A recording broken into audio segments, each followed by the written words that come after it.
Hi friends, welcome to social team பது channel. மணி பார்த்தீங்கன்னா ஒரு 5:30 இருக்கும் ஃப்ரெண்ட்ஸ். எல்லோரும் கேட்பாங்க, எப்படி காலையில் எந்திரிச்சு வேலையை பார்க்குறீங்க, நிறைய கமிட்மெண்ட் வச்சுருக்கீங்க, எப்படி பண்ணுறீங்கன்னு. இப்படி தான் ஃப்ரெண்ட்ஸ், 5 மணிக்கு எந்திரிச்சிருவேன். என்ன வேலை இருக்கோ அதை முதல்ல பார்த்துட்டு, இன்னும் வாசல் தெளிக்கல, ஏன்னா 6 மணிக்கு மேலே கதவை திறந்துக்கலாம் அப்படின்னு சொல்லிட்டு. ஸோ பால் காய்ச்சிட்டேன்.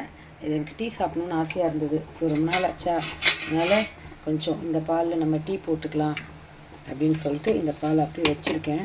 ஸோ இது கூட இன்னும் கொஞ்சம் ஆட் பண்ணிக்கிறேன். ஸோ இது டீக்கு. அப்புறம் வாழைத்தண்டு, இன்றைக்கி வாழைத்தண்டு தான் பொரியல் பண்ணலான்ட்டு. ஸோ பொடியாக அதை நறுக்கணும். நறுக்கிட்டு நார் எடுக்கணும். புளி ஊற வச்சுட்டேன் குழம்புக்கு. அரிசி சாப்பாட்டுக்கு ஊற வச்சுட்டேன். கீரை கிள்ளி வச்சுருக்கேன். அதாவது இப்போ தான் கிள்ளினேன் ஃப்ரெண்ட்ஸ். நான் எந்திரிச்சு கிள்ளினேன். மணி ஒரு 5 இருக்கும். கொஞ்சம் பாத்திரம் இருக்குது ஷிங்கில், அது மட்டும் தேய்க்கணும். பாருங்க, இது கீரை கிள்ளினது வேஸ்ட்டு சிலதெல்லாம் ஆகிடுது. அது அப்படியே, ஏன்னா வாங்கி 4 நாள் ஆகிடுச்சா, அதை அப்படியே மூட்டை போட்டு வச்சுருக்கேன். மாடு வரும், அதுக்கு போட்டுடலாம். இது வாழைத்தண்டு வேஸ்ட்டு. இதிலே இந்த இன்னும் நறுக்கும்போது நார் வரும். இதெல்லாமும் போட்டு இந்த கீரை அது ரெண்டுத்தையும் மாட்டுக்கு போட்டலாம். டீக்கு வடிகட்டுறதுக்கு எடுத்து வச்சுருக்கேன். ஸோ இதுதான் மார்னிங் ரொட்டீன். இதை சொல்ல மறந்துட்டேன் பாருங்கள். ஓட்ஸு எனக்கு 1 கிலோ, அதை அப்படியே டப்பாவில் போட்டு வச்சுருக்கேன். ஸோ டெய்லி ஓட்ஸ் தானே, அதனால் அது ஓட்ஸ் போட்டுக்கலாம் அப்படின்ட்டு. ஸோ மார்னிங் ரொட்டீன் ஆரம்பித்தாச்சு. சீக்கிரம் வர போகணும். வாங்க, இதெல்லாம் என்ன செய்ய போகிறேன் செஞ்சுட்டு உங்ககிட்ட நான் சொல்கிறேன்.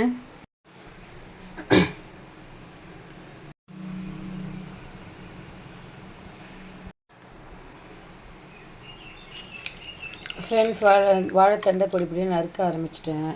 பார்த்தீங்களா, டீ போட்டுட்டேன். ஸோ அவங்க எழுந்து உட்காந்துட்டாங்க. அவங்களுக்கு முதல்ல டீயை குடிச்சிட்டு வருவோம். ஸோ நமக்கு இது போகிறோம். ரொம்ப நாள் கழிச்சு டீ குடிக்கிறேன்.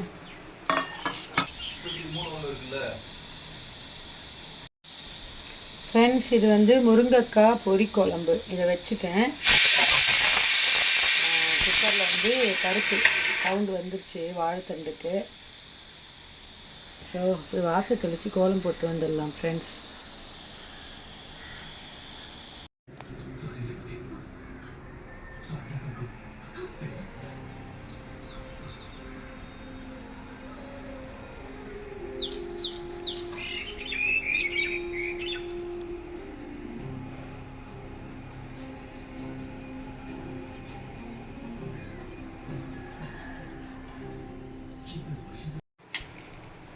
ஃப்ரெண்ட்ஸ், இவ்வளோ தூரம் முடிச்சிட்டேன் ஃப்ரெண்ட்ஸ். மணி பார்த்திங்கன்னா ஒரு 7:10 இருக்கும்.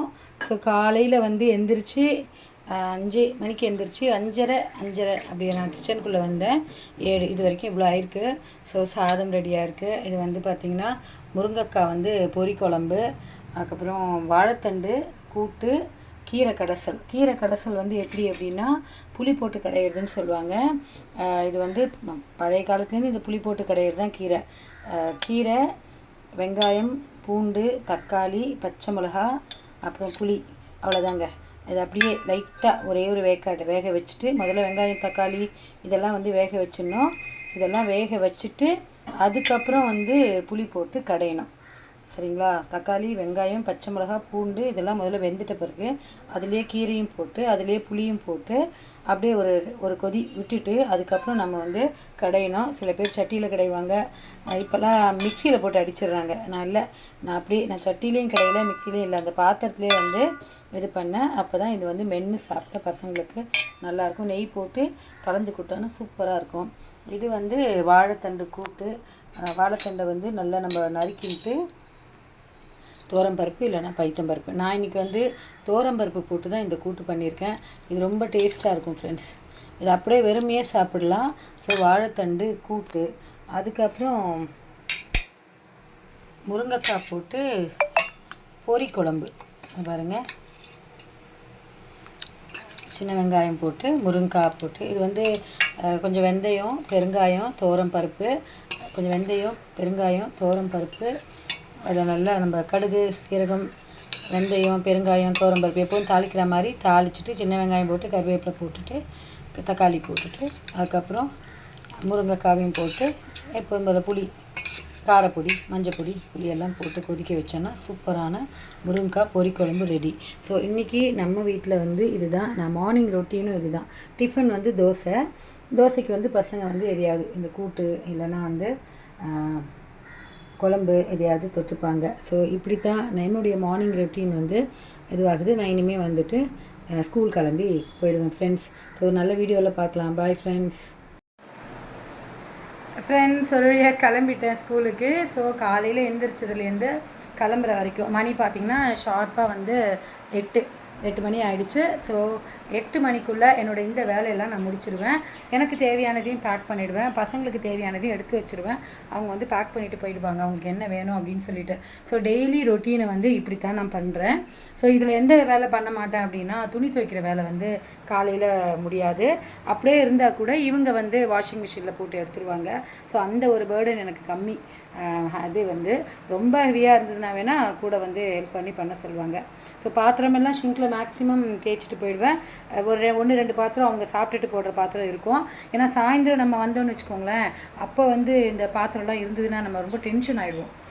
ஈவினிங்கில் ஏற்கனவே டயர்டாக வருவோம், இன்னும் ஷிங்கில் பார்த்துருந்தா. அதனால் நான் வந்து மேக்ஸிமம் மார்னிங் போகும்போது ஷிங்க்கு கிளியர் பண்ணிவிட்டு போயிடுவேன். ஸோ எனக்கு லஞ்சு வந்து நான் பேக் பண்ணிட்டேன். என்னன்னு பார்க்கலாம் வாங்க.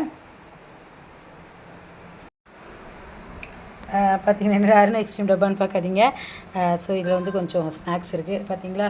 இதில் வந்து ஒன்றுத்தில் வந்து ராகி தோசை வச்சுருக்கேன். அப்புறம் வந்து ஒன்றுத்தில் வாழைத்தண்டு கூட்டு, கீரை அப்படி வச்சுருக்கேன், சுடு தண்ணி. ஸோ ஒரே ஒரு கற்பூர வாழை ஒன்று எடுத்துட்டுருக்கேன். ஸோ இதுதான் சரிங்களா. மோர் வந்து ஸ்கூல்லேயே குடிச்சிருவேன். ஸோ இப்படி தான் நம்மளுடைய ரொட்டீன் ஆகுது. ஸோ வேறு ஒரு வீடியோவில் உங்களை நான் பார்க்குறேன் ஃப்ரெண்ட்ஸ். ஸோ மறக்காமல் சோஷியல் டீம் பது சேனலை லைக் பண்ணி, ஷேர் பண்ணி, கமெண்ட் பண்ணுங்கள். எல்லா வீடியோவையும் பாருங்கள். எல்லோரும் கேட்குறது தான் என்ன அப்படின்னா, இது வந்துருச்சா யூடியூப்பில் உனக்கு காசு வருதா அப்படின்னு. வாட்ச் ஹவர்ஸே குறைஞ்சிருக்கு ஃப்ரெண்ட்ஸ். என்னென்னா வீடியோ வந்து ஏதோ போட்டுக்கிட்டே இருக்கேன். என்றைக்காவது ஒரு நாள் லைக் வரும், என்றைக்காவது ஒரு நாள் ஏதாவது ஒரு வீடியோ ஹைக் வரும். அதை நம்ம பார்த்துக்கலாம். நம்மளால் முடிஞ்சது நமக்கு ஒரு இதில் ஒரு சாட்டிஸ்ஃபிகேஷன். எத்தனை பேர் பார்க்குறாங்க பார்க்கல அதெல்லாம் எனக்கு தெரியல. அப்படியே நான் வந்து போய் பார்த்தா கூட அன்சப்ஸ்கிரைப்டு தான் நிறைய பேர் பார்க்குறாங்க. ஏன்னா சப்ஸ்கிரைப் பண்ணவங்க வந்து பார்க்குறதே கிடையாது. பரவாயில்ல, யாரோ 8000 பேர் இருக்கிற ஒரு சப்ஸ்கிரைபரில் அட்லீஸ்ட் ஒரு 1000 பேராவது பார்க்குறாங்க இல்லையா, அதுவே எனக்கு திருப்தி தான். ஏன்னா நம்ம மனசில் இருக்கிறத ஷேர் பண்ணுறது. எங்கே இருக்குது சொந்தம் பந்தம் நட்பு உறவுகள்? எதுவுமே கிடையாது. எல்லாம் வந்து தூரம் போயிடுச்சு ஏதோ ஒரு காரணத்தினால. ஸோ அப்போ நம்ம வந்து நம்மக்கிட்ட இருக்கக்கூடிய மனசில் இருக்கக்கூடிய சில விஷயங்கள்லாம் இப்படி இந்த யூடியூப் வழியாக சொல்லி நம்ம வந்து மனசில் இருக்க பாரம்லாம் குறைச்சிக்கலாம். அப்படி தான் நான் வந்து வீடியோ போடுறேன். ஸோ மறக்காமல் எல்லா வீடியோவும் பாருங்கள், உங்களுக்கு பிடிக்கும்னு நினைக்கிறேன். இன்னையோட டெய்லி ரொட்டீன் நான் போட்டிருக்கேன் என்னோடது. ஸோ பதுஸ் கிச்சன் சூப்பராக போயின்ட்டுருக்கு. என்னென்னா என்னால் தான் பண்ண முடியல. ஸோ ஒரு நெக்ஸ்ட்டு ஒரு 2 வீக் கழிச்சு கூட ஒரு ஆர்டர் வருது. எப்படி இருக்குன்னு தெரியல, என்னோடய சிச்சுவேஷன் எப்படி இருக்குன்னு தெரியல. ஸோ நான் சொல்கிறேன்னு சொல்லியிருக்கேன். ஸோ ஒரு குட்டி ஆர்டர்லாம் நான் பண்ணிட்டு தான் இருக்கேன். ஒரு 20 பேர் 25 பேர் ஃபுல் மீல்ஸு, வெரைட்டி ரைஸு, அப்புறம் கோவிலில் பிரசாதங்கள் 2 கிலோ இந்த மாதிரிலாம் நான் பண்ணிகிட்ருக்கேன். இதெல்லாம் என்னுடைய செல்ஃப் சாட்டிஸ்ஃபிகேஷனுக்காக அப்பார்ட் ஃப்ரம் மணி. ஸோ உங்களுக்கு ஏதாவது தேவை அப்படின்னா கண்டிப்பாக ஜொமேட்டோவில் போனீங்கன்னா பதுஸ் கிச்சன் இருக்கும், பார்த்து எனக்கு சொல்லுங்கள். அடுத்த ஒரு வீடியோவில் பார்க்கலாம். Bye friends.